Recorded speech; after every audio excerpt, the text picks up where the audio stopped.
ये कहानी है छतरपुर गांव की, जहां करिया अपनी पत्नी के साथ रहा करता था। छतरपुर में बारिश न होने की वजह से जमीनें सूख सी गई थी, जिसके कारण खेतों में अनाज पैदा नहीं होता था और इस वजह से करिया अपनी पत्नी से झगड़ा किया करता था। ये क्या, आज भी सिर्फ चावल खाने में? मैं कब खाऊंगा अच्छा खाना? मुझे कुछ समझ में ही नहीं आ रहा। बड़े आए अच्छा खाना खाने वाले। अगर मैं पैसे ना बचाऊं तो चावल भी नसीब ना हो। नसीब नसीब, बस सब नसीब का कमाल है। तुम्हारा बस नाम ही प्रेमा रखा है माँ बाप ने। प्रेम तो दूर दूर तक नहीं है। चुपचाप खाना खा रहे हो या मैं तुम्हें खिलाऊं? तुम्हारे कड़वे वचन सुनकर ही मेरा पेट भर चुका है।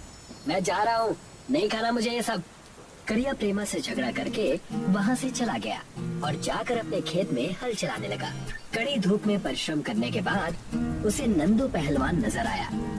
अरे नंदू भाई, आज कहाँ से पहलवानी करके आ रहे हो? बड़े मुस्कुरा रहे हो, जरूर जीत कर आए हो। पहलवानी तो नहीं, बस ये एक मैं आम लेकर आया हूँ, यही गंदे नाले के पास से। क्या कहा? गंदे नाले के पास से? वहाँ आम कैसे मिल सकता है? क्यों नहीं मिल सकता, मैं ये लेकर तो आया हूँ, जाओ तुम भी ले लो।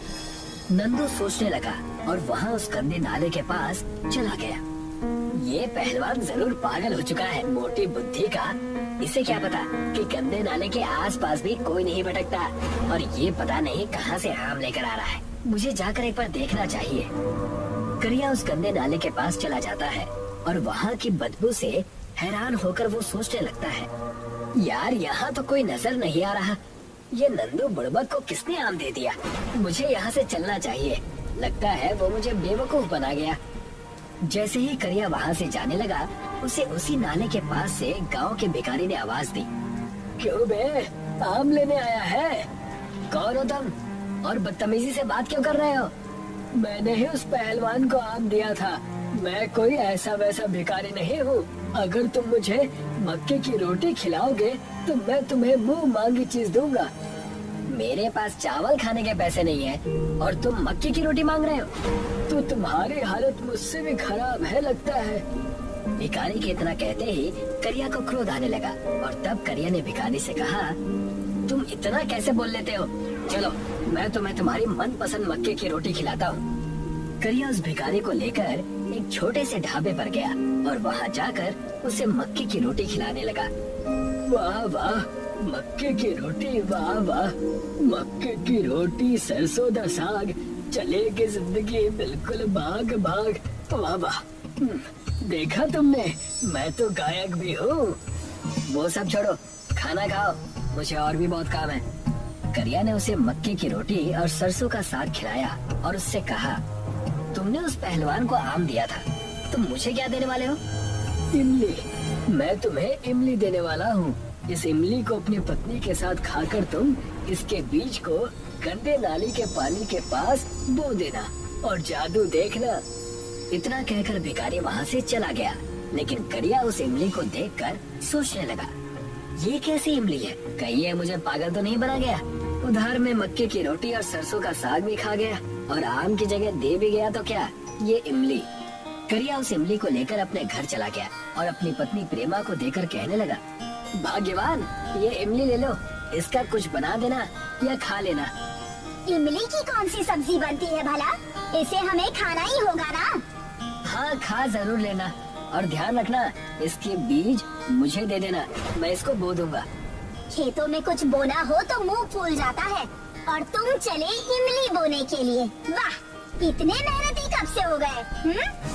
लो अब तुम्हारा झगड़ा शुरू, चलो जाओ घर के काम करो। प्रेमा ने इमली खा लिए और उसके बीज को करिया को थमा दिया।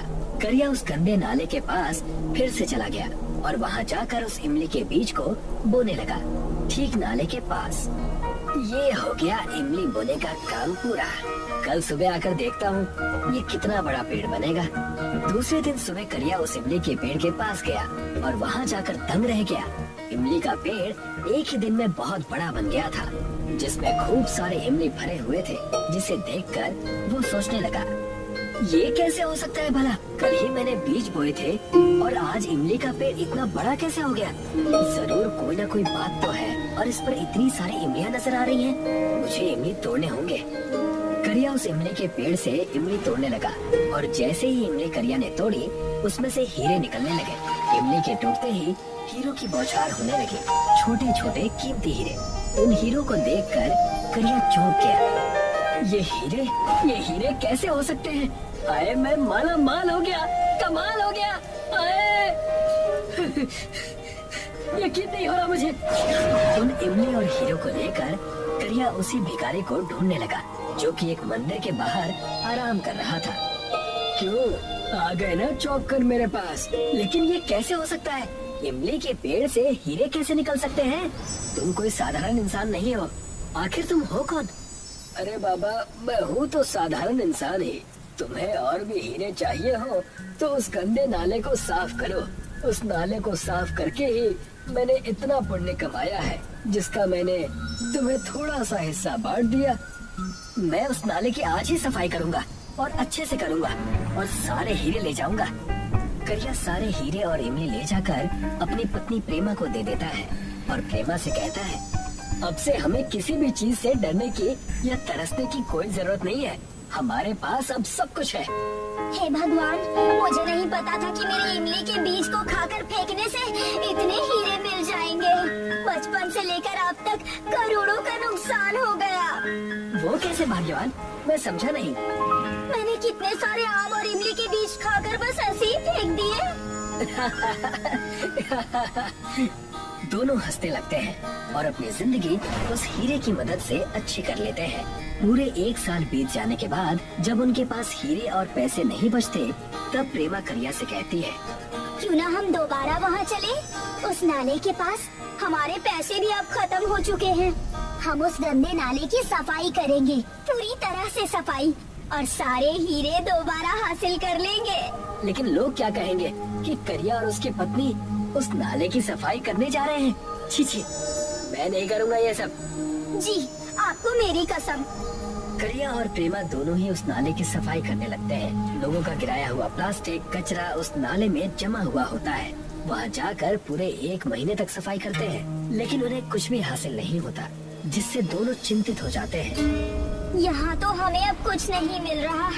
सारी जमीन, जायदाद, घर सब बेचना पड़ जाएगा हमें, अगर आज भी हीरे नहीं मिले तो। मैंने तुमसे कहा था ना कि हमें कुछ करने की जरूरत नहीं है, लेकिन तुमने मेरी एक ना सुनी। लो देखो, हो गया ना। करिया और प्रेमा ने नाले को पूरी तरह से साफ कर दिया था। जैसे ही वो वहाँ से जाने लगे, करिया की नजर नाले के पानी पर पड़ी और उसने देखा कि नाले के पानी में हीरे तैर रहे हैं। सारे हीरे नाले के पानी के ऊपर आ रहे हैं, जिसे देखकर दोनों झूम उठे। हुर्रे! हीरे मिल गए! हुर्रे! मैंने कहा था ना तुमसे कि हीरे मिल जाएंगे। देखो, हो गया ना। हमने थोड़ी सी प्रकृति क्या साफ की, हमारी जिंदगी बदल गई। अब से हम इन हीरो से मिले पैसों को दान करेंगे और अपना जीवन जिएंगे। तुमने सही कहा, हमने भूखमरी देखी है, हम ऐसा ही करेंगे।